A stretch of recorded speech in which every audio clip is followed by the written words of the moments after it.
Hey guys, what's up? Episode 5. Today is really exciting. We get to shoot our first coat of primer on this thing. We've been working our asses off to get it to this point, but we got it all taped off and we're pretty much ready to roll. I won't be able to talk to you while I'm spraying because I'm gonna have my compressor running and my heater running and it'll be way too loud, but I'll try to get you guys some nice shots. So excited, so let's primer this thing.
All right, so we got the whole car coated with primer.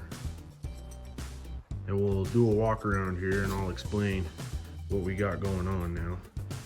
Now we're nowhere near ready to put paint on this car because we had a lot of body work that we had to do before we laid the primer down, but now we're also going to have to go back and refine our body work even further. We'll have to let this dry, and then once it dries, we'll have to come back and start block sanding things, trying to get them flat. But I can already see, if you can see that, you can see some filler spots that are showing through the primer that aren't quite right. And some of that will come out with blocking, but if not, we may have to add some more filler just to refine areas that aren't exactly where we need them before we lay paint down. Now we can really see what needs work, because before there was only so much we could do sanding and filling spots that we knew 100% needed work, but there's always little spots. And if we would have just primered this and painted it, you would have been able to see tons of repair spots in the paint when the final finish was laid down. So being able to see what we got going on here, see we got some low spots and some high spots, and being able to see a lot better now that we have this primer on, we'll be able to get it in a lot better shape before we lay paint down. So what we're going to do is we'll block sand it, we'll make some repairs, and we'll lay down some more primer, and we'll block sand it again after that. And I put this primer on pretty thick because I knew that we were going to be sanding it and be taking a lot of material off of here as we go.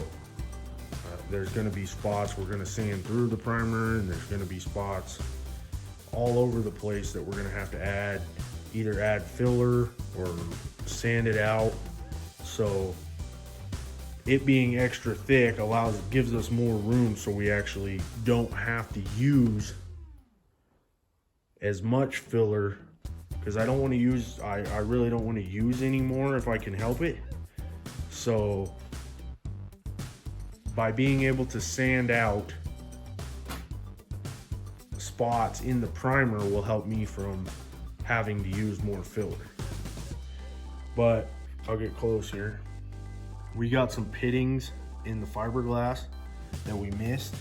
Didn't see that before we primered, so areas like that are most likely going to need a little bit of body filler.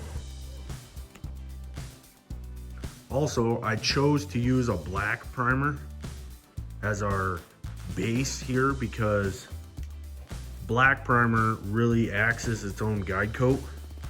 So as you're block sanding, you'll really be able to see what has been sanded and what hasn't. Gray primer, it's a little bit tougher to tell on gray primer. So we went with a black base, but we will, after we're done block sanding for the second time, before we paint, I will be using a sealer primer on epoxy to lay down, and it is gray because our color that we have picked out, and you'll just have to wait to see what we got picked out for it, is a lighter color, and we really want it to stand out. And if we use a black base coat underneath our light color, it will make the color a little bit darker. So we want it to be as light as possible, so that's why we will use a gray sealer before we actually lay the color on. We started block sanding the panels. It's been a couple days. This stuff is cured up enough we can sand on it. And when I mentioned that black primer acts as its own guide coat, this is what I was talking about. So we got some high spots where the primer has been sanded through, but we got a low spot where the flat block has not been able to cut into the primer. So that is a low spot. And I think with some more sanding, we'll be able to get all this leveled out. And then when we put more primer on, it will help even further, but that's what I'm talking about. And for those of you who don't know what guide coat is, if you're using a gray primer, you can buy it in a spray can or it comes in a powder form that when it's gray, you put this black on, and then as you start block sanding, the black will stay in the low spots to really show you what's going on with the panel. Got another spot here that's low, and all this has been sanded. So as I'm blocking and I'm sanding, I'm not applying a lot of pressure. I want the block to do the work, and I don't want to carve into the panel or into the primer and cause more issues. So I'm using it really light, and I'm not going back and forth in one area. I'm cross hatching, so I'm going this way and then this way and then a little bit side to side or up and down. That way I'm not digging with my block in one area, and it will taper out any highs and lows throughout an area and instead of just one direction. All right, guys, that's all for this one. We're gonna keep on working this out, keep block sanding it, get ready to lay down another coat of primer. Our paint is on the way. It should be here on Tuesday. So hopefully by the next episode, we'll be able to lay some paint down on this body, and the color's cool. So you guys better come back. Please like, comment, subscribe. I'd like to hear your input. Hit that notification button, and we'll see you on the next episode. Thanks.